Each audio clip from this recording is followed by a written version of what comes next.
வாழ்க தமிழ். ஆசிரியர் தகுதித் தேர்வு எழுத இருக்கின்ற அன்பிற்குரிய ஆசிரியர் பெருமக்களே, சென்ற வகுப்புகளில் ஆங்கில இலக்கணத்தின் அடிப்படையை பார்த்தோம். இன்றைய தினம் நாம் கணிதம் 6ஆம் வகுப்பு இயல் வாரியாக ஒவ்வொரு இயலிலும் உள்ள கணக்குகளை பார்க்க இருக்கின்றோம். அதிலே இயல் எண் 1 எண்கள். இந்த எண்களிலே உங்களுக்கு தெரிந்ததுதான் இந்திய எண்முறை, பன்னாட்டு எண்முறை என 2 எண்முறைகள் உள்ளன. இந்திய எண்முறையிலே 1, 10, 100, 1000, 10,000, லட்சம், 10 லட்சம், கோடி என்று நாம் பார்க்கிறோம். 10 கோடி, கோடி 10 கோடி. அதே போல் பன்னாட்டு முறையிலே 1, 10, 100, 1000, 10,000, 100,000, மில்லியன், 10 மில்லியன், 100 மில்லியன், 1000 மில்லியன் என்று நாம் அந்த எண்களை வரிசைப்படுத்தியிருக்கிறோம். அதிலே முக்கியமாக நாம் நமது இந்திய முறையிலே எழுதுகின்ற பொழுது அந்த ஒரு எண் கொடுத்திருந்தால் கடைசியிலிருந்து 3 இலக்கங்கள் ஒரு கமா போட வேண்டும். அதுக்கப்புறம் 2 இலக்கங்கள் கமா, 2 இலக்கங்கள் கமா. குறிப்பாக இந்த கொடுக்கப்பட்டுள்ள எண்ணிலே 1, 10, 100, 1000, 10,000, லட்சம், 10 லட்சம், கோடி என்று இருக்கிறது. இதிலே இப்போ நாம் இந்த கமா குறியீட்டை இட்டு விட்டால் 6,78,69,245 அப்படி என்று நாம் அதை எளிதாக சொல்ல முடியும். அதே எழுதவும் முடியும். அதனால் 3 இலக்கங்கள் கமா 2 இலக்கங்கள் கமா 2 இலக்கம் என்று அந்த கமா குறியீடை இட வேண்டும் என்பதை தெரிந்து கொள்ள வேண்டும். அதே பன்னாட்டு முறை என்றால் 3 இலக்கம், மறுபடியும் 3 இலக்கம், மறுபடியும் 3 இலக்கம் என்று நாம் அந்த கமா குறியீடை இட வேண்டும். உதாரணமாக இங்கே கொடுக்கப்பட்டுள்ள அந்த எண்களை பார்க்கின்ற பொழுது 269 அதுக்கு முன்னாடி ஒரு கமா, 245 அதுக்கு முன்னாடி ஒரு கமா, அதுக்கப்புறம் 3 இலக்க எண்கள் இருக்கின்றன. 1, 10, 100, 1000, 10,000, 100,000, மில்லியன், 10 மில்லியன், 100 மில்லியன்.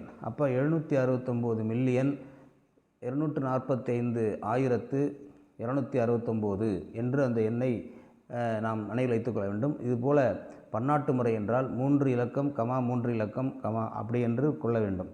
நமது இந்திய முறை என்றால் 3, 2, 2 என்பதை மனதில் வைத்துக்கொள்ள வேண்டும். பிறகு அதில் நாம் பார்க்கின்ற பொழுது சில நுணுக்கமான வினாக்கள் என்ன இருக்கின்றன என்பதை பார்க்க இருக்கிறோம். 1 லட்சத்தில் எத்தனை ஆயிரங்கள் உள்ளன என்று கேட்பார்கள். இதை எளிதாக நாம் கணக்கீடு செய்து பார்ப்பதென்றால் 1 லட்சம் எண்ணை எழுதி கொள்ள வேண்டும். 1, 10, 100, 1000, 10,000, லட்சம். அந்த லட்சத்துக்கு அப்போ 1 போட்டு 5 பூஜ்ஜியங்கள். கீழே எத்தனை ஆயிரங்கள் இருக்கின்றன என்று கேட்கிறார்கள். 1000 போட்டுக்கொள்ள வேண்டும். 3 சுழிகள் இருக்கின்றன. 3 சுழி அடித்து விட்டால் விடை 100 ஆயிரங்கள் உள்ளன. இதை எப்படி கேள்வி கேட்டாலும் அதை நீங்கள் எத்தனை எந்த இலக்கத்தில் கொடுத்துருக்காங்களோ அதை மேலே எழுதி, எத்தனை கேள்வி கேட்டிருக்காங்களோ அதை அந்த எழுதி அடித்து மீதியை எழுதிவிட வேண்டும். அதே போல் ஒரு மில்லியனில் எத்தனை ஆயிரங்கள் உள்ளன என்ற ஒரு கேள்வி. 1, 10, 100, 1000, 10,000, 100,000, மில்லியன். அதுதான் நம்முடைய பன்னாட்டு முறை. கீழே ஆயிரங்கள் உள்ளன என்று 1000 3 பூஜ்ஜியங்கள் அடித்துவிட்டால் மீதி 1000 ஆயிரங்கள் இருக்கின்றன என்பதை நினைவில் வைத்துக்கொள்ள வேண்டும். அடுத்து இந்த ஒரு வினா, 7 இலக்கம் அல்லது 8 இலக்கம் எத்தனை இலக்கமோ அந்த இலக்கத்தில் சிறிய எண் எதுன்னு கேட்பாங்க. இந்த சிறிய எண்ணு கேட்குறாங்க. இந்த கணக்கில் 7 இலக்கம் கேட்டிருக்காங்க. அதனால் 1 போட்டு நீங்கள் என்ன செய்யணும்னா 6 பூஜ்ஜியங்களை போட வேண்டும். 1 போட்டு 6 பூஜ்ஜியங்களை நாம் போட வேண்டும். நன்றாக நினைவித்துக் கொள்ளுங்கள். 1, அதுக்கப்புறம் 6 பூஜ்ஜியங்கள். அப்புறம் நம்ம இந்திய முறைப்படி 3 இலக்கம், அப்புறம் 2 இலக்கம். எனவே 10 லட்சம் அப்படிங்கிறது வரும். அதே போல் 7 இலக்க எண்ணில் பெரிய எண் என்ன அப்படின்னு கேட்டாங்கன்னா, எத்தனை இலக்கத்தில் கேட்டாங்களோ அத்தனை 9 போட்டுடணும். எத்தனை இலக்கம், 8 இலக்கம்னா 8, 9, 7 இலக்கம்னா 7, 9 போட்டு அதில் 3 கமா 2 கமா இலக்கங்களில் ஒரு கமா போட்டோம்னா அந்த எண் கிடைத்துவிடும். எனவே 99,99,999. 6 இலக்க சிறிய எண்ணில் எத்தனை 10,000 எண்கள் உள்ளன அப்படின்னு ஒரு கேள்வி. 6 இலக்கம் இருக்குதான், அதில் சிறிய எண்ணாக இருக்கணுமா, அந்த 6 இலக்க சிறிய எண்ணில் எத்தனை 10,000 எண்கள் உள்ளன அப்படின்னு கேட்குறாங்க. இப்போ 6 இலக்கத்தில் பார்த்திங்கன்னா மிகச்சிறிய எண் அப்படின்னு பார்த்தோம்னாக்கா 1 போட்டு 5 பூஜ்ஜியங்கள். கீழே 10,000 அந்த 4 பூஜ்ஜியங்கள். அந்த 4 பூஜ்ஜியங்களை அடித்து விட்டால் மீதி 10. விடை எத்தனை 10,000 எண்கள் உள்ளன அப்படின்னாக்கா 10,000 எண்கள் உள்ளன அப்படின்னு ஞாபகம் வைத்துக்கொள்ள வேண்டும். அடுத்தது ஒரு மில்லியனில் எத்தனை கோடிகள் உள்ளன. ஒரு மில்லியன் அந்த மில்லியனுக்கு வந்து எத்தனை பூஜ்ஜியங்கள் போட்டிருக்கோம்? 1, 10, 100, 1000, 10,000, 100,000, மில்லியன் அப்படி என்று நம்ம பார்க்க வேண்டும். 1, 10, 100, 1000, 10,000, 100,000, மில்லியன், 10 மில்லியன், அடுத்தது வந்து 100 மில்லியன், அடுத்தது மில்லியன் அடுத்தது. எனவே ஒரு மில்லியனில் அப்படிங்கிறப்ப அத்தனை பூஜ்ஜியங்களை போட்டுவிட்டு கீழே வந்து எத்தனை கோடிகள் உள்ளனன்னு கேட்டிருக்காங்க. அந்த கோடிகள் அப்படிங்கிறப்ப என்ன வரும்? 1, 10, 100, 1000, 10,000, லட்சம், 10 லட்சம், கோடி. அப்போ எத்தனை பூஜ்ஜியங்களை அடிக்கலாம் அப்படின்னு பார்க்கலாம். 3, 5, 7 பூஜ்ஜியங்களை அடித்து விட்டால் மீதி 100 கோடிகள். ஒரு மில்லியனில் எத்தனை கோடி இருக்குது அப்படின்னு கேட்டிருக்காங்க. ஒரு மில்லியன் அப்படிங்கிறதுல எத்தனை கோடி இருக்குது அப்படிங்கிறப்ப 100 கோடிகள் இருக்கின்றன. அதை அடித்து பார்த்தால் எளிதாக நமக்கு புரிந்துவிடும். அடுத்து தொடரிக்கும் உன்னிக்கும் உள்ள வித்தியாசம் என்ன அப்படின்னு கேட்குறாங்க. தொடரிங்கிறது அடுத்த எண், முன்னிங்கிறது முதல் எண். அப்போ விடை வந்து எப்போதுமே 2 தான். உதாரணமாக 25 என்ற எண்ணை எடுத்துக்கொள்வோம். அதனுடைய தொடரி 26, முன்னி 24. அதுலேருந்து கழித்தோம்னா 2. எப்போவுமே எந்த எண்ணாக இருந்தாலும் தொடரிக்கும் முன்னிக்கும் உள்ள வித்தியாசம் 2. அடுத்தது கிரேட்டர் தென், லெஸ் தென், அப்புறம் கமா, இசிக்வல்ட்டு அப்படிங்கிற குறியீடை போட சொல்லுவாங்க. பெரியது, சிறியது, அப்புறம் இசிக்வல்ட் அப்படிங்கிறது. இப்போ 752.67 இங்கே என்ன இருக்குது? 752.6 தான் இருக்குது. இங்கே 6, 7 இருக்குது. அதனால் அங்கே 6 பூஜ்ஜியம்னு அர்த்தம். அப்போ 752 அப்படிங்கிறப்ப அந்த இதில் வந்து கிரேட்டர் தன் அப்படின்னு போடணும். அடுத்தது 6.001, 5 புள்ளி தான் இருக்குங்க. அப்போ இந்த பக்கம் தான் சிறிய நம்பர், அதனால் இந்த பக்கத்தை குறியீடை நம்ம போட்டுக்கலாம். அதுக்கப்புறம் பார்த்திங்கன்னா 0.001 இங்கே வந்து 0.1 அப்படின்னு கொடுத்துருக்காங்க. இந்த 0.001 இங்கே வந்து 0.1. அப்போ எது பெருசு அப்படின்னு பார்க்குறப்ப அந்த பெரிய எண் வந்து 0.1 தான். அதனால் அந்த பக்கம் நம்ம என்ன செஞ்சுக்கணும்? அந்த குறியீட்டை போட்டுக்கணும்.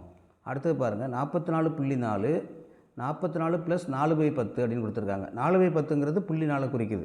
அதனால் ரெண்டுமே சமந்தான் அப்படிங்கிறத நீங்கள் ஞாபகம் வச்சுக்கணும். 2 எண்களுமே சமமாகத்தான் இருக்கிறது அப்படிங்கிறத ஞாபகம் வச்சுக்கிட்டு நம்ம சரியாக அதை பதிவு செய்ய வேண்டும். இதில் 2வது எண் கூட 6.001, 5.001 போட்டிருக்காங்க.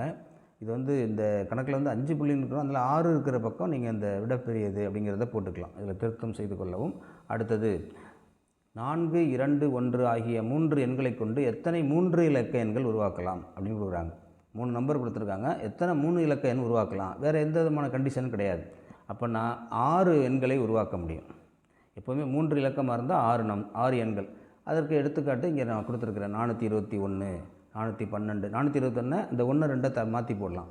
அடுத்தது 214, 2ஆம் நம்பரை வச்சு ஆரம்பிக்கிறோம். 241, அடுத்து 1ஆம் நம்பர் வச்சு எழுதுகிறோம். 142, அதை மாற்றி போட்டால் 124. அதில் 6 எண்களை எழுத முடியும். அடுத்தது பாருங்கள், 4 இலக்க எண்களில் எண்ணிக்கை எவ்வளவு அப்படின்னு கேட்டிருக்காங்க. 4 இலக்க எண்களில் எத்தனை எண்ணிக்கை நம்பர் இருக்கும் அப்படின்னு கேட்டிருக்காங்க. உதாரணமாக 4 இலக்கத்தில் மிகச்சிறிய எண் வந்து 1000, 999, அதுக்கு அடுத்தது 1000 தான். மிகப்பெரிய எண் வந்து பார்த்திங்கன்னா 9999 தான் மிகப்பெரிய எண். அப்போ இந்த ரெண்டுக்குள்ள வித்தியாசம் என்னன்னு கேட்குறப்ப 9999லேருந்து இந்த 1000 கழிச்சிட்டோம்னா பாக்கி எவ்வளோ கிடைக்கும்? 8999. அதோடு ஒன்று கூட்டிக்கணும். எப்போவுமே இந்த ரெண்டுக்கும் இடையில் உள்ள எண்கள் எத்தனை அப்படின்னு பார்க்குறப்ப அந்த எண்ணை கழித்து அதிலேருந்து ஒன்றை கூட்டிக் கொள்ள வேண்டும் அப்படி என்பது ஞாபகம் வச்சுங்க. அடுத்தது செயலிகளின் வரிசை விதிகள். செயலிகளினுடைய வரிசை விதிகள் என்ன அப்படின்னு ஒரு கணக்கு போடுறோம். கூட்டல், கழித்தல், பெருக்கல், வகுத்தல் எல்லாமே இருக்குது அப்படின்னாக்கா அந்த செயலியில் எப்படி வந்து அதை எதை முன்னாடி போடுறது அப்படிங்கிறதுக்கு ஒரு விதி கண்டுபிடிச்சிருக்காங்க. அந்த விதி என்னென்னா பிட்மாஸ் அப்படிங்கிறதான். சுருக்கமாக ஞாபகம் வச்சுக்கணும். BIDMAS, பிட்மாஸ். அந்த பிட்மாஸில் முதல் பி அப்படிங்கிறது பிராக்கெட், அடைப்புக்குறி இருக்கிறது அப்படிங்கிறத குறிக்குது.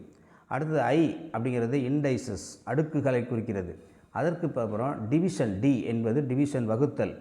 அதுக்கப்புறம் எம் மல்டிப்ளிகேஷன், அது பெருக்கல். அடுத்தது ஏ அடிஷன், கூட்டல். அடுத்து எஸ் சப்ஸ்ட்ராக்ஷன், கழித்தல். இந்த பிட்மாஸ் அப்படிங்கிறது இப்போ நம்மளுக்கு கொடுக்கப்பட்ட அந்த பாடத்திட்டத்தின்படி எதுலேருந்து கொடுத்துருக்காங்கன்னா அந்த அடைப்புக்குறி கொடுத்துருக்காங்க. அதுக்கப்புறம் டிவிஷன், மல்டிப்ளிகேஷன், அடிஷன், சப்ஸ்ட்ராக்ஷன் கொடுத்துருக்காங்க. இந்த வரிசையில் தான் நம்ம அந்த எண்களோட இந்த கணக்கை போட வேணும். நீங்கள் எடுத்தோடனே சப்ஸ்ட்ராக்ஷன், அடிஷன்லாம் போட்டுறக்கூடாது. முதல்ல ப்ராக்கெட் க்ளோஸ் பண்ணணும், அதுக்கப்புறம் டிவிஷன் போடணும், அதுக்கப்புறம் மல்டிப்ளிகேஷன் போடணும், அதுக்கப்புறம் அடிஷன், சப்ஸ்ட்ராக்ஷன் போடணும். இந்த ஆர்டரில் தான் எந்த ஒரு கணக்கையும் போட வேண்டும். உதாரணமாக இந்த கணக்கை பார்த்துங்க. 24 + 2 பெருக்கல் 8 வகுத்தல் 2 மைனஸ் 1 அப்படின்னு இருக்குது. இப்போ முதல்ல நம்ம அப்படி பார்க்கறப்ப முதல்ல நம்ம என்ன பண்ணணும், வகுத்தலை தான் ஃபஸ்ட்டு நம்ம போடணும். பிட் மாஸ் அதில் டிவிஷன் தான் ஃபஸ்ட்டு. அந்த டிவிஷன் எந்த இடத்துல இருக்குது, 8 வகுத்தல் 2 அந்த இடத்துல ஒரு ப்ராக்கெட் போட்டுக்கணும் நம்மளாவே. அதை அப்படின்னா முன்னாடி போடணும். அப்போ 24 + 2 இன்ட்டு 8 வகுத்தல் 2 மைனஸ் 1 அந்த டிவிஷன் அப்படிங்கிறத எழுதிக்கணும். 8 2ஆல் வகுத்தா விடை 4. அது அடுத்த அடியில் எழுதிக்கிறோம். 24 + 2 இன்ட்டு 8 2ஆல் வகுத்தா 4 மைனஸ் 1. இப்போ அடுத்தது இப்போ டிவிஷன் பண்ணிட்டோம். அடுத்து மல்டிப்ளிகேஷன் வரணும். உடனே அந்த மல்டிப்ளிகேஷனுக்கு ஒரு ப்ராக்கெட் போட்டுங்க. 24 + 2 இன்ட்டு 4 மைனஸ் 1. அப்படி 2 இன்ட்டு 4 அப்படிங்கிறத போட்டால் தான் அடுத்த ஸ்டெப்பு போக முடியும். 24 + 2 இன்ட்டு 4 8 மைனஸ் 1. இப்போ நம்ம என்னென்ன முடிச்சிட்டோம், வகுத்தல் முடிச்சிட்டோம், பெருக்கல் முடிச்சிட்டோம். அதுக்கு அடுத்து கூட்டல் கழித்தல். 24ஓட 8 கூட்டி 32, அதில் 1 கழித்தா பாக்கி 31. Addition subtraction. இந்த வரிசையில் தான் இந்த கணக்கை போடணும். கணக்கு சாதாரண கணக்கு தான், ஆனால் மாற்றி போட்டால் அந்த விடை வேறு வந்துடும். அதனால் மிக கவனமாக பாருங்கள். இந்த கணக்கு ரொம்ப முக்கியமாக நோட் பண்ண வேண்டிய ஒரு கணக்கு. அதாவது நீங்கள் முதல்ல எடுத்தோடனே அடைப்புக்குறி இருந்தால் அடைப்புக்குறி, இல்லைனா டிவிஷன், அடுத்து மல்டிப்ளிகேஷன், அதுக்கப்புறம் தான் அடிஷன் சப்ஸ்ட்ராக்ஷன் போடணும். டிவிஷன் தான் முதல்ல போடணும். அடுத்து இன்னொரு கணக்கு பாருங்கள், அதிலேயே சுருக்குக. 20 கூட்டல் ஹோல் ப்ராக்கெட் போட்டிருக்கு 8 இன்ட்டு 2 ப்ளஸ் அடுத்தது இந்த கணங்களுக்கு போடக்கூடிய போட்டு 6 இன்ட்டு 3 மைனஸ் 10 வகுத்தல் 5 அப்படின்னு போட்டிருக்காங்க. இப்போ இந்த கணக்கை பார்த்தோன்னே நம்ம என்ன முடிவு பண்ணுறோன்னாக்க, முதல்ல இந்த சின்ன ப்ராக்கெட் போட்டிருக்காங்களே இந்த இதுக்கு என்சம்பிளின் போடுறோம் இல்லையா, அந்த இதை முதல்ல நம்ம போட்டுடணும். அதை முடிக்கணும் ஃபஸ்ட்டு. அதை இப்போ 20 + 8 இன்ட்டு 2 அப்படியே இருக்கும், ப்ளஸ் இந்த கணங்களுக்கு போடுறோம் இல்லையா, அந்த குறியீடுக்குள்ளே இருக்கிறது எளிதாக புரியறதுக்காக நான் சொல்கிறேன். 6 இன்ட்டு 3 18 கழித்தல் 10 வகுத்து 2 5ஆல் வகுத்தா 2, அப்போ 18 மைனஸ் 2 அப்படின்னு வந்துடுது. இப்போ அடுத்தது பார்த்திங்கன்னா, இப்போ 20 ப்ளஸ் பெருக்கல் போடலாம். இப்போ நம்ம 8 2 16, அடுத்தது ப்ளஸ் இந்த ப்ராக்கெட்டை முடிக்கணும். இந்த ப்ராக்கெட்டை முடிக்கிறதுக்கு 18ல் 2 போச்சுன்னா பாக்கி 16. இப்போ அந்த ரெண்டும் ஒரு ப்ராக்கெட்டில் வந்துடுச்சு. அதனால் அடுத்தது அந்த ப்ராக்கெட்டை பார்க்குறப்ப 20 + 32 = 52. இந்த கணக்கில் என்னன்னாக்கா, முதல்ல நீங்கள் எடுத்தோடனே 20 + 8 2 16 அதுக்கப்புறம் ப்ளஸ் அப்படின்னு போட்டுறக்கூடாது. ஹோல் ப்ராக்கெட்டை முடிச்சுட்டு தான் அதுக்கப்புறம் தான் இங்கே வரணும் அப்படிங்கிறத மனசில் வச்சுங்க. ஹோல் ப்ராக்கெட்டுக்குள்ளார ஒரு என்சைம் இருக்குது, அந்த கணங்களுக்கான அந்த இதையும் முடிச்சுட்டு தான் இங்கே வெளியில் வரணும். இப்போ அடுத்து பாருங்கள், ஒரு மிக எளிதான ஒரு கணக்கு. 3 + 5 - 7 இன்ட்டு 1. இப்போ நம்ம இதை பார்த்தோன்னே என்ன செய்யணும் முதல்ல நம்ம அப்படின்னு பார்க்கணும். இப்போ 3 + 5 பெருக்கல் தான் அதில் இருக்குல்ல, முதல்ல டிவிஷனே இல்லை. அப்போ அந்த -7ஆல் 1 பெருக்குனா -7, அதை போட்டுடணும். அடுத்தது கூட்டல் 3 கூட்டல் 5 8, 8ல் 7 போச்சுன்னா பாக்கி 1. அதனால் இந்த கணக்கை எளிய கணக்கு பார்க்குறப்ப ஆனால் நம்ம என்ன பண்ணிடுவோம்னா வேறு மாதிரி போட்டுருவோம். 3 5 கூட்டினா 8, 8 7ல் போச்சுன்னா பாக்கி என்ன போடுவோம் 1. அப்படி வந்தாலும் சரியாக வருது இந்த கணக்கில். ஆனால் முதல்ல பெருக்கலை போட்டுட்டு தான் அடுத்தது இங்கே போடணும் அப்படிங்கிறத நல்லா ஞாபகம் வச்சுங்க. பெருக்கல் இருந்தால் பெருக்கலை முதல்ல போட்டுடணும், அதுக்கப்புறம் தான் மற்ற கணக்கை போடணும். இப்போ 3 + 5 8 -7 1 போட்டால் அப்படி இந்த கணக்கில் வரும். ஆனால் எல்லா கணக்குலையும் இப்படி வராதுங்கிறதுக்காக தான் இதை கொடுத்துருக்கோம். பிட்மாஸை பயன்படுத்தி சரியான குறியீட்டை கட்டத்தில் நிரப்புக. இப்போ எந்த குறியீடை போடுறது, இது ஒரு வித்தியாசமான நுட்பமான கணக்காக கொடுத்துருக்குறாங்க. இப்போ பார்த்திங்கன்னா 2 அதுக்கப்புறம் கட்டம் போட்டு 6 - 12 வகுத்தல் 4 + 2 = 10ன்னு விடை கொடுத்துட்டாங்க. ஆனால் இப்போ நம்ம இந்த மாதிரியெல்லாம் கணக்கு கொடுத்தாங்கன்னு என்ன செய்யணும், எந்த குறியீடு இருக்கு இல்லைங்களா, அந்த குறியீட்டை முதல்ல போட்டு பார்க்கணும். இப்போ உதாரணம் கூட்டல் குறியீடு போட்டால் வருதா, கூட்டல் குறியீடு போட்டால் என்ன வரும் அப்படின்னு பார்க்கணும். அதுக்கு அந்த விடை என்ன வரும். இப்போ பார்த்திங்கன்னா இந்த ப்ராக்கெட்டில் முடித்தோம்னா என்ன வரும், 4 2 6. முதல்ல அந்த ப்ராக்கெட்டை க்ளோஸ் பண்ணணும். 12 6ஆல் வகுத்தா 2, அதை முதல்ல அடுத்த ஸ்டெப் போடணும். இந்த 2ன்னு வந்துடுது. அதுக்கப்புறம் 6ல் 2 போச்சுன்னா பாக்கி 4 வந்துடுது. அங்கே முன்னாடி 2 இருக்குது, அதனால் அதை கூட்டல் போட்டோம்னா 2 4 என்ன வந்துடும், நம்மளுக்கு விடை தப்பாக 10 வராது. அதனால் அது அந்த மாதிரி வராதுங்கிறத முடிவு பண்ணிக்கணும். இப்போ அடுத்தது பார்த்திங்கன்னா கழித்தல் போட்டோம்னா சரியாக வருமா, அந்த 2 அப்படின்னு போகிறப்ப கழித்தல் போட்டாலும் அது சரியாக வரல. அடுத்து பெருக்கல் போட்டு பார்ப்போம். இப்போ முதல்ல அங்கேருந்து க்ளோஸ் பண்ணிட்டு வருவோம், ப்ராக்கெட்டை க்ளோஸ் பண்ணுவோம். 4 + 2 6, 12 6ஆல் வகுத்தா பாக்கி 2. இப்போ அது முடிஞ்சிருச்சு. அடுத்தது 6ல் 2 போச்சுன்னா பாக்கி எவ்வளவு 4. அந்த இங்கே 4 + 2 அதை கூட்டினா 6, அதை 12ஆல் 6 வகுத்தா பாக்கி எவ்வளோ வரும் உங்களுக்கு 2. அந்த ஸ்டெப் போட்டிருக்கோம் பாருங்கள். அதே நேரத்தில் இந்த ரெண்டு இங்கே பெருக்கல் குறியையும் வந்துடும் நம்ம உடனே. அதனால தான் அந்த மாற்றி வரக்கூடாது. பெருக்கல் குறி போட்டிருக்கோம் இல்லைங்க, அதை போட்டுட்டு இப்போ பாருங்கள் 6 போட்டிருக்கேன். இந்த 2 பெருக்கல்னு போட்டோன்னே 2 6 என்ன வருது, 2 6 12 மைனஸ் இந்த 12 6 வகுத்தா 2. அப்போ 2 6 12, அதில் 2 கழிச்சா பாக்கி 10. இப்போ நாம் வந்து பெருக்கலை போடாமல் இருந்தோம்னா என்ன ஆகுனாக்கா, வகுத்தல் போட்டோடனே பெருக்கல் போடாமல் கூட்டி போட்டால் கணக்கு வராது, 10 வராது. அதனால தான் நல்லா ஞாபகம் வச்சுங்க. 2 பெருக்கல் 6 அப்படிங்கிற பெருக்கல் குறியை போடுறோம். 6 மைனஸ் 12 வகுத்தல் என்ன இருக்குது, 4 + 2 இருக்குது, அதை கூட்டி போட்டுக்கிட்டோம். அந்த வகுத்தலை போட்டு இப்போ வகுத்தலும் போடணும், பெருக்கலையும் கணக்கையும் ஒரே நேரத்தில் போடுறப்ப 2 × 6 12, 12ல் வகுத்தா பாக்கி வந்து 2. அந்த 2 × 6 12 மைனஸ் 2 = 10. அதனால் இப்படி தான் கணக்கை போடணும் அப்படிங்கிறத நல்லா ஞாபகம் வச்சுங்க. அடுத்தது 10களுக்கு முழுமையாக்குன்னு கொடுத்துருப்பாங்க. இந்த 10களுக்கு முழுமையான 10வது இந்த 1 இலக்கத்தை நம்ம பார்க்கணும். அது 5க்கு மேலே இருந்தால் என்ன செய்யணும்னா, ஒரு எண்ணை முன்னாடி உள்ள எண்ணோட கூட்டிக்கணும், அதை 0 ஆக்கிடணும்.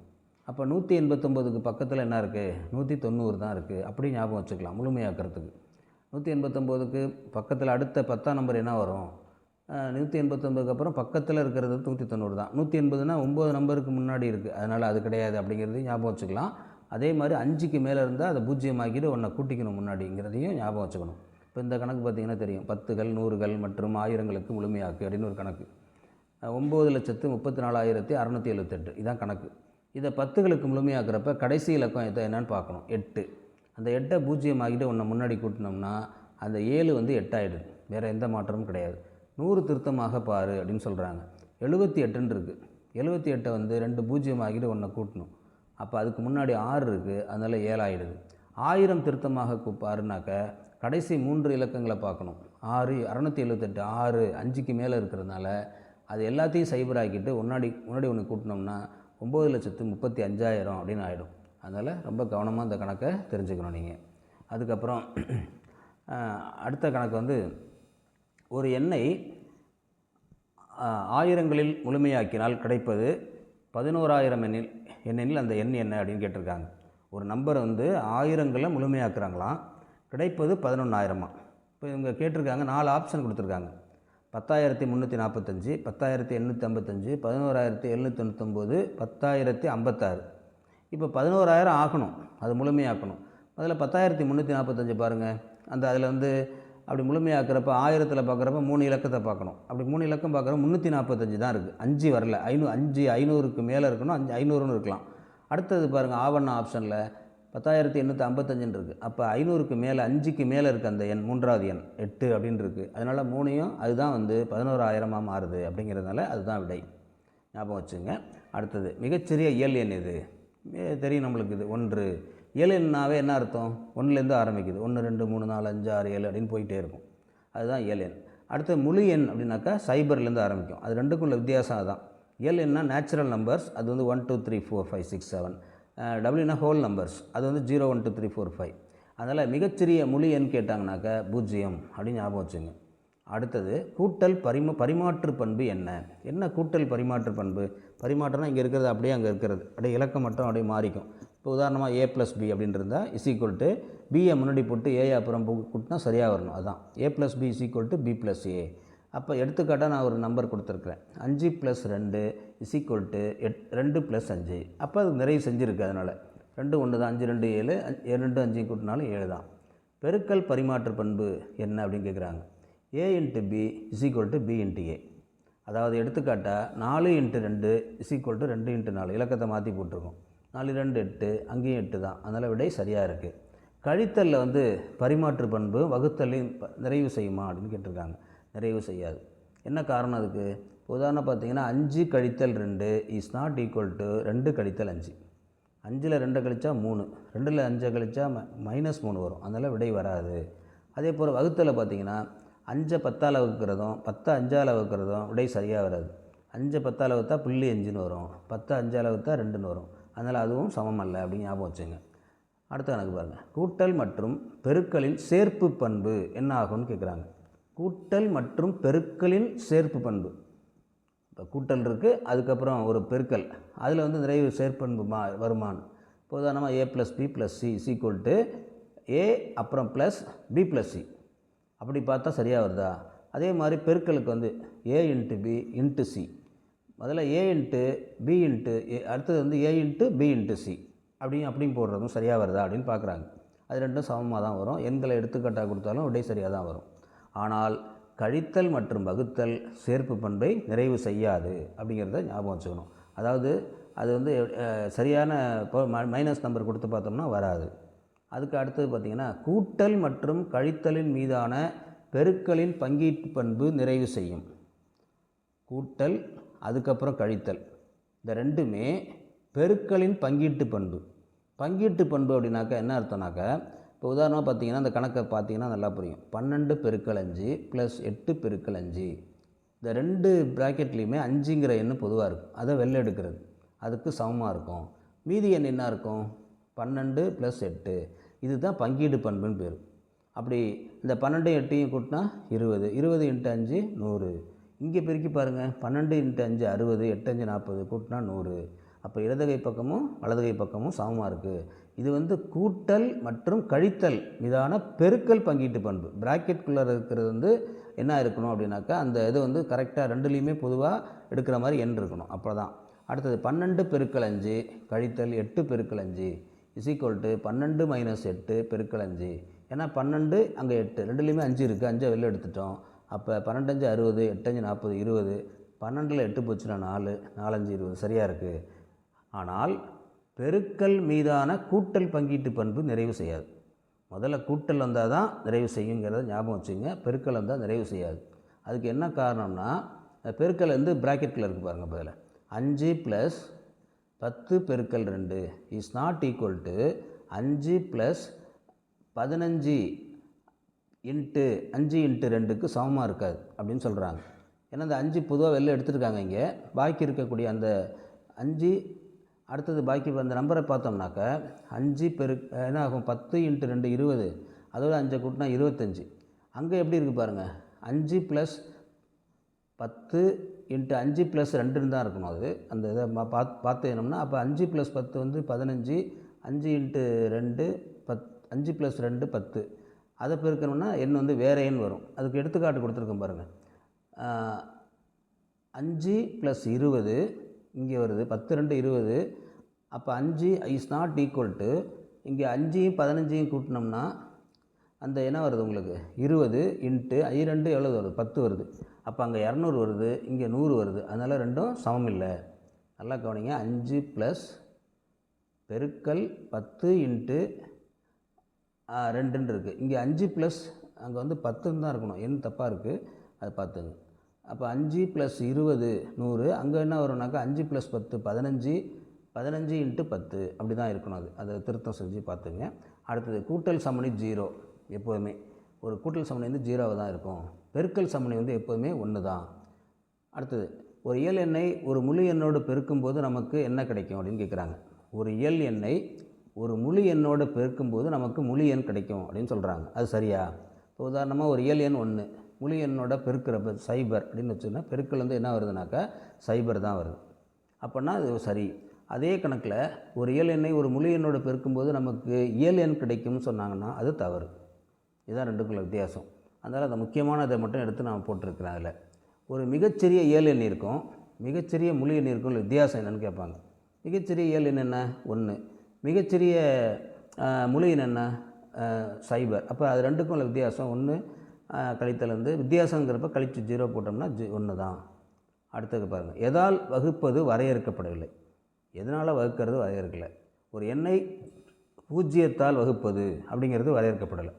4/0 இஸ் ஈக்குவல் டு இன்ஃபினிட்டின்னு சொல்கிறாங்க. அதனால் அது வரையறுக்கப்படவில்லை. 0/any number is equal to 0. ஆனால் any number by 0 is equal to இன்ஃபினிட்டாக தான் இருக்கும் அப்படிங்கிறத ஞாபகம் வச்சுங்க. அடுத்தது ஒரு பூஜ்ஜியமற்ற முழு எண் மற்றும் அதனுடைய தொடரியின் பெருக்குத்தொகை எப்படி இருக்கும் அப்படின்னு கேட்குறாங்க. ஒரு பூஜ்ஜியம் கிடையாது அப்படின்னா 1ன்னு வச்சுக்கோம். அதனுடைய தொடரி 2, அது 2ஐயும் பெருக்குனா என்ன கிடைக்கும்? இரட்டை எண் தான் கிடைக்கும். நல்ல வார்த்தையை கவனிக்கணும். அதில் ஒரு பூஜ்ஜியமற்ற முழு எண், பூஜ்ஜியம் இல்லை, பூஜ்ஜியம் வந்தால் அது வராது இந்த கணக்கு, அதனால தான் அப்படி கொடுத்துருக்காங்க. மற்றும் அதனுடைய தொடரியின் பெருக்குத்தொகை, அந்த முழு எண்ணோட தொடரின் 1னாக்கா அந்த 1ஓட தொடரி வந்து 2, அப்போ 2 2 இரட்டை எண்ணாக தான் இருக்கும். அதுக்கப்புறம் எது பூஜ்ஜியம் அல்ல அப்படின்னு ஒரு 4 ஆப்ஷன் கொடுத்துருக்காங்க. எது பூஜ்ஜியம் அல்ல? இப்போ பாருங்கள், 2 பெருக்கல் 0 0, 0வோட 0 கூட்டினா 0, 2ஓட 0 கூட்டினா 2, 0லேருந்து 0 கழிச்சா 0. அப்போ ஆப்ஷன் வந்து எது பூஜ்ஜியம் இல்லாமல் இருக்கிறது வந்து 2 + 0 அப்படிங்கிறது தான் என்ன கிடையாது, பூஜ்ஜியம் வராது. அதுக்கப்புறம் எனது பெட்டி, ஒரு பெட்டி வச்சுருக்கேன், அதனுடைய திறக்கிறதுக்கு, அந்த பெட்டியை திறக்கிறதுக்கு கடவுச்சொல் பாஸ்வேர்டு மிகப்பெரிய ஒரு 5 இலக்க எண்ணாக இருக்கணும் அப்படின்னு ஒரு முடிவு பண்ணியிருக்கேன் நான். 5 இலக்க நம்பரில் பெரிய எண்ணாக இருக்கணும். அதில் ஆப்ஷன் வந்து என்னென்னா 7, 5, 4, 3, 8 இந்த இலக்கங்களை மட்டும்தான் பயன்படுத்தியிருக்கணும், வேறு எந்த நம்பரும் பயன்படுத்தக்கூடாது அப்படின்னு நானே முடிவு பண்ணியிருக்கேன். அந்த எண் என்ன அப்படின்னு கேட்டிருக்கேன். ஆப்ஷன் பாருங்கள், 5 நம்பர், அதில் இந்த நம்பரை பயன்படுத்தணும். அதில் மிகப்பெரிய 5 இலக்க எண்ணாக இருக்கணும். அதுதான் ஆப்ஷன். மிக பெருசாக இருக்கணும், சின்னதாக இருக்கக்கூடாது, அப்போ தான் ஞாபகம் வச்சுக்க முடியுங்கிறதுக்காக. இப்போ பார்த்திங்கன்னா இருக்கிறதுலே பெரிய நம்பர் என்ன, பெரிய எண்ணா அதை தான் முதல்ல எழுதணும். 8, அதுக்கப்புறம் 7, அதுக்கப்புறம் 5, அதுக்கப்புறம் 4, அதுக்கப்புறம் 3, எல்லாம் வரிசையாக இருக்குது கரெக்டாக. அப்போ இது வந்து என்னவாக இருக்குது, ஆப்ஷனை சரியாக இருக்கான்னு பாருங்கள். 5 நம்பர், அது வந்து மிகப்பெரிய 5 இலக்க நம்பராக இருக்கணும், அந்த இலக்கங்களை ஆகிய இலக்கங்களை மட்டும் கொண்டிருக்கணும், அதில் வரிசையாக இருக்கிறதுனால இது வந்து இந்த சரியான விடையாக இருக்கும். கடைசி எண் ஒற்றை எண்ணாக இருக்கணும் அப்படின்னு கூட சில சமயத்தில் கேட்பாங்க. கடைசி எண் வந்து ஒற்றை எண்ணாக இருக்கணும். கடைசி எண் ஒற்றை எண்ணாக இருக்குது பாருங்கள், அதுதான் ரொம்ப முக்கியம். அடுத்தது, முல்லைக்கொடி ஒவ்வொரு பையிலும் 9 ஆப்பிள்கள் கொண்ட 25 பை வைத்திருந்தால் 6 நபர்களுக்கு வந்து அதை பிரித்து கொடுக்குறாங்களாம். எத்தனை ஆப்பிள்கள் கிடைக்கும், மீதி இருக்குமா, இருப்பின் எத்தனை அப்படின்னு கேட்குறாங்க. ஒவ்வொரு இது வந்து பார்த்திங்கன்னா 9 ஆப்பிள், அதை வந்து 25 பை, அதை பெருக்கணும். 9 × 25 வகுத்தல் 6, 9 × 25 பெருக்குனா 225, அது 6ஆல் வகுத்தா 3 6 18, பாக்கி 4, 7 6 42, மிச்சம் 3. அப்போ 37 ஆப்பிள்கள் வீதம் கொடுக்கலாம். மீதி எத்தனை இருக்கும், 3 இருக்கும். அடுத்த கணக்கு, அன்பு செல்வியிடம் ஒரு 5 இலக்க ஒற்றைப்படை எண்ணை நினைவில் எழுதிக்க சொன்னான். அன்புங்கிறவன் செல்விகிட்ட என்ன சொல்கிறான்னா, ஒரு 5 இலக்க நம்பரை வச்சுக்க, குறிப்புகள் ஆனால் கொடுத்துருக்குறான். மேலும் பின்வரும் குறிப்புகள் தந்தான். 1000வது இட மதிப்பில் 5ஐ விட குறைவாக எண் வரணும். 1000வது இட மதிப்பில் 5ஐ விட குறைச்சலாக இருக்கணும். 100வது இட மதிப்பில் 6ஐ விட பெருசாக இருக்கணும். 10வது இட மதிப்பில் 8 தான் இருக்கணும், 8ஆம் நம்பர் இருக்கணும். இப்படி ஒரு 5 இலக்க எண்ணை நீ வந்து எனக்கு வந்து சொல்லு அப்படிங்கிறான். இது வந்து சாத்தியமாக இருக்குமா அப்படின்னு பார்க்கணும். அந்த விடை என்ன, அதில் ஒன்றுக்கு மேற்பட்ட விடைகள் கிடைக்குமா அப்படின்னு பார்க்கணும். முதல்ல 5 இலக்கம் அப்படின்னு சொல்லியிருக்கிறாங்க. இந்த 5 இலக்கத்தில் எந்த நம்பர் வேணாலும் ஏதோ ஒரு எழுதணும். இப்போ நான் எழுதியிருக்கேன் 4. அதுக்கப்புறம் அவங்க என்ன கொடுத்துருக்காங்கன்னா, 1000வது இட இலக்கத்தில் 5ஐ விட சிறிய நம்பராக இருக்கணும் அப்படின்னு சொல்கிறாங்க. அப்போ அந்த 5ஐ விட சிறிய அப்படிங்கிறப்ப 3 அப்படின்னு போட்டிருக்கோம். அடுத்தது 100வது இட மதிப்பில் என்னவாக இருக்கணும், 6ஐ விட பெருசாக இருக்கணும், 6ஐ விட பெரிய நம்பர், அது வந்து அந்த நம்பர் வந்து 7 அப்படின்னு வச்சுருக்கோம். அடுத்தது வந்து 10வது இடத்துல 8, இப்போ கடைசியில் வந்து சின்ன நம்பராக இருக்கணும் அப்படிங்கிறதுக்காக 1 அப்படின்னு போட்டிருக்கோம். இதுதான் வந்து என்ன சொல்லியிருக்காங்கன்னா, ஒற்றைப்படை எண் அப்படிங்கிறத சொல்கிறான். அதுதான் ரொம்ப முக்கியம். அந்த நம்பரில் வந்து ஒற்றைப்படையில் இருக்கணும் கடைசியாக அப்படிங்கிறது.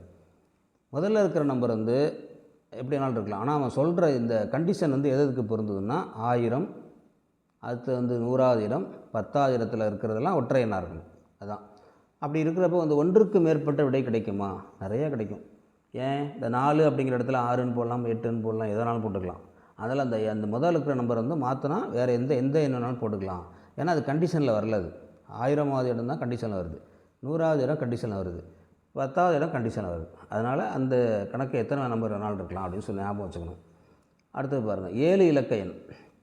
இந்த 7 இலக்கத்தில் ஒரு நம்பர் அவங்களே கொடுத்துருக்காங்க, 29,75,842. இதில் லட்சம் 10 லட்சத்துக்கும் முழுமையாக்கும் மதிப்பு சமமாக இருக்குமான்னு கேட்குறாங்க. இப்போ லட்சங்கிறப்ப என்ன வரணும், 1 10 100 1000 10,000 லட்சம் அப்படின்னு 9வது நம்பர் வருது. இந்த 9வதுக்கு அடுத்து என்ன வருது, 7ன்னு வருது. அந்த 7 அப்படிங்கிறப்ப அது எல்லாமே 0 ஆகிடும், ஒன்றை கூட்டிக்கணும். அப்படி கூட்டுறப்ப 29 வந்து 30 ஆகிடும். அப்போ 29ங்கிறது 30 லட்சம் ஆகிடும். அடுத்து 10 லட்சத்துக்கும் அப்படின்னு கேட்குறாங்க, முழுமையாக கேட்கணும்னு. இப்போ 29 லட்சத்துக்கு பக்கத்தில் எது இருக்குது அப்படின்னு பார்த்தோம்னா 30 லட்சம் தான் இருக்குது. அதனால் ரெண்டுக்குமே வரக்கூடிய விடை சமமாக இருக்கிறதுனால ரெண்டுமே ஒன்று தான் அப்படிங்கிறத ஞாபகம் வச்சுங்க. அதனால் இன்றைக்கி நம்ம பார்த்துருக்கிற இந்த முதல் இயல் பார்த்துருக்கோம், எண்கள். இந்த இயலில் ஏதாவது மாற்றங்கள், ஏதாவது தவறுகள் ஏதாவது இருந்தால் நீங்கள் வந்து அதை பார்த்துக்கலாம். அப்படி இன்னும் ஏதாவது உங்களுக்கு டவுட் இருந்தாலும் நீங்கள் வந்து அந்த உங்களுடைய கமெண்ட் பகுதியில் பதிவிடுங்க. சப்ஸ்கிரைப் பண்ணிக்கோங்க. சப்ஸ்கிரைப் பண்ணிங்கன்னா எனக்கு வந்து மிகவும் பயனுள்ள வகையில் இருக்கும். எத்தனை பேர் வந்து உடனே உங்களுக்கு கிடைக்கும் அப்படிங்கிறதுனால சொல்கிறேன். அதனால் இந்த 6ஆம் வகுப்பில் இன்றைக்கி ஆரம்பிச்சிருக்கோம். இது தேர்வுக்கும் பயன்படும், நீங்கள் வகுப்பறைக்கு செல்லும்போது கணக்கு நடத்துகிறதுக்கும் பயன்படும் அப்படிங்கிறத சொல்லி விடைபெறுகிறேன். நன்றி, வணக்கம். மிகச்சிறப்பான முறையில் இந்த ஒன்றை மீண்டும் ஒரு முறைக்கு அல்ல 2 முறை பாருங்கள். அடுத்த வகுப்பிலே சந்திப்போம். நன்றி, வணக்கம்.